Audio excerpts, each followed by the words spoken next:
북한의 결혼식은 모두 한국식으로 합니까? 아님 서양식? 또 그 규모는 어느 정도 됩니까? 안녕하세요. 지식틀치기입니다. 먼저 답변 드리기 전 이미지 저작권상 화면과 음성이 고르지 않은 점 양해 바랍니다. 영상을 끝까지 시청해주시고 좋아요 한 번씩 눌러주세요. 영상을 만드는 사람에게 큰 힘이 됩니다. 답변 드리겠습니다. 북한은 사회주의 제도 발전과 공산주의 건설을 위한 중요한 담보로서 가정의 형용화를 매우 중요시한다. 따라서 북한 당국이 지향하는 바 결혼은 온 사회의 형용화, 주체 사성화에 있어 선차적, 기초적 단위가 되는 하나의 형령적, 동지적 집단을 형성하는 데에 가장 큰 의의가 있다. 또한 북한의 공식 가치 지향은 연애와 결혼에 있어 애정 그 자체를 중요시하기보다는 집단과 사회에 대한 헌신당과 수령의 뜻 관철이라고 하는 이상과 지향의 일치를 중요시한다. 그러나 현실적으로는 북한 주민들은 당의 공식 가치 지향과는 다소 다른 결혼관을 나타내고 있다. 만혼과 연애 결혼의 증가 북한의 가족법에 따르면 남자는 18세, 여자는 17세부터 결혼할 수 있다. 그러나 대체적으로 남자는 20대 후반에서 30대 초반, 여자는 20대 초중반에 결혼하는 것으로 알려지고 있다. 또한 여자의 경우에는 이른바 결혼 정년기를 크게 의식한다. 혁명과업 수행에 지장을 주지 않기 위해 남자는 30세, 여자는 28세가 된 다음에 결혼하는 것이 좋을 것 같다는 김일성의 교시에 따라 한때 만혼이 보편적이었으나 최근에는 결혼 연령이 빨라진 것으로 보인다. 그러나 북한의 경제난 악화 이후 여성들이 많은 방직 공장에는 30세를 넘긴 노처녀가 드물지 않으며 남편 없는 여성을 천시하는 사회적 통념에도 불구하고 독신을 선호하는 여성도 적지 않다고 한다. 북한에서는 연애가 결혼으로 이어지지 못하면 부하사건화되어 처벌을 받게 된다. 따라서 대부분의 연애는 공개적이기보다는 비밀리에 이루어진다고 한다.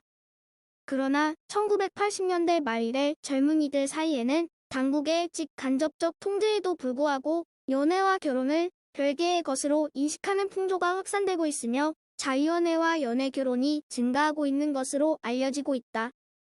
배우자의 선호 조건과 결혼식 북한 젊은이들이 선호하는 배우자 조건은 당의 공식 지향과는 달리 매우 현실적이다. 남자들은 배우자의 출신 성분과 부모의 권력 배경 및 경제력 등 가정 환경을 우선 고려하며 배우자의 마음씨와 전통적인 여성스러움 그리고 외모를 중시한다.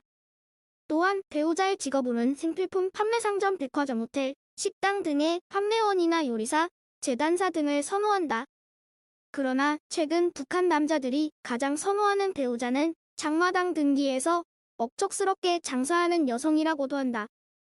여자들은 당적 배경이 있는 사람, 당의 권력자이거나 물품 공급이 잘 되는 부서의 간부, 자제, 해외여행 기회가 비교적 많으며 외화를 만질 수 있는 외무성 및 대외무역 종사자, 군관, 도시 거주자 등을 배우자로 원하며 특히 평양 총각과 결혼하면 평양 거주가 가능하므로 평양 총각을 선호한다.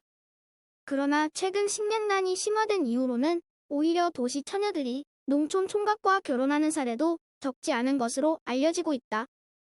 그런가 하면 경제특구로 지정된 낮은 성공지역의 생활환경 및 수준이 크게 개선됨에 따라 북한 여성들이 원하는 최상의 배우자는 낮은 성공에 거주하는 남자라고도 한다. 북한에는 우리와 같은 예식장이 존재하지 않기 때문에 일반적으로 신랑집이나 신부집에서 결혼식을 올리고 있으나 최근에는 평양의 대형 음식점인 경운관이 전문 예식장의 역할을 하고 있는 것으로 알려지고 있다. 북한에서도 남한과 마찬가지로 축의금이 있다. 신혼여행은 없으며 인근 혁명유적지나 공원 등을 찾는 정도이다. 북한 주민들은 김일성 주석의 생일과 김정일 국방위원장의 생일에는 결혼식을 하지 못한다. 장례와 제사 풍습의 변화 북한에서 전통주의적 요소가 비교적 많이 남아있는 부분이 바로 장례 문화이다. 북한에서는 사람이 죽으면 먼저 상주의 직장에 상을 당했다는 사실을 통보하고 거주지 인민반을 통해 이웃에도 알린다. 이어 인근 병원 또는 진료소에서 사망진단서를 발급받아 동사무소에 신고한다. 그러면 동사무소에서 장례 보조금과 약간의 식량과 술 등이 나온다. 직계 존속이 사망했을 경우에는 현금과 쌀 한 말 술 5, 6병이 특별 배급된다. 초상이 나면 가장의 소속 직장에서 사람들이 나와 영습에서부터 입관, 온구 매장에 이르기까지 일체의 장례를 책임지고 맡아 치러준다. 과거에는 시, 군, 인민위원회사나 도시경영사업소에 신청하면 관이 나왔지만 최근 들어서는 일반 주민들의 경우 나무판자에 시신을 미고 헝겊으로 싸는 것으로 관을 대신한다. 수리는 대개 광목을 쓴다. 일부 고위층이나 돈 있는 사람들은 전통적으로 써온 상배로 수의를 입히기도 한다. 빈소는 집안에서 비교적 깨끗한 곳을 골라 설치한다. 김일성, 김정일 초상화가 걸려있지 않은 벽 쪽을 향해 힘천으로 두르고 상을 차린 다음 영정사진 하나 거는 것이 전부이다. 향촉이나 지방 등은 사라진 지 오래라고 한다. 상주는 불건 제복을 하지 않고 평상복에 검은 완장을 두르며 여자는 머리에 흰 리본을 단다.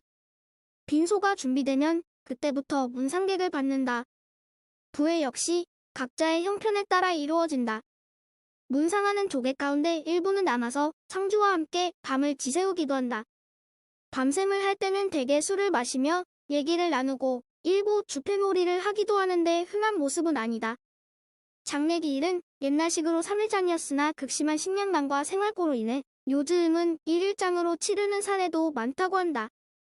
시신운구는 1950년대까지만 해도 상여를 썼지만 요즘은 소달구지나 트럭 등을 이용한다. 화장을 기피하고 매장을 선호하는 관념은 남한과 마찬가지이다. 북한에서도 묘지 확대로 인한 토지 용상의 문제를 고려하여 묘지의 집단화를 추진하고 있다.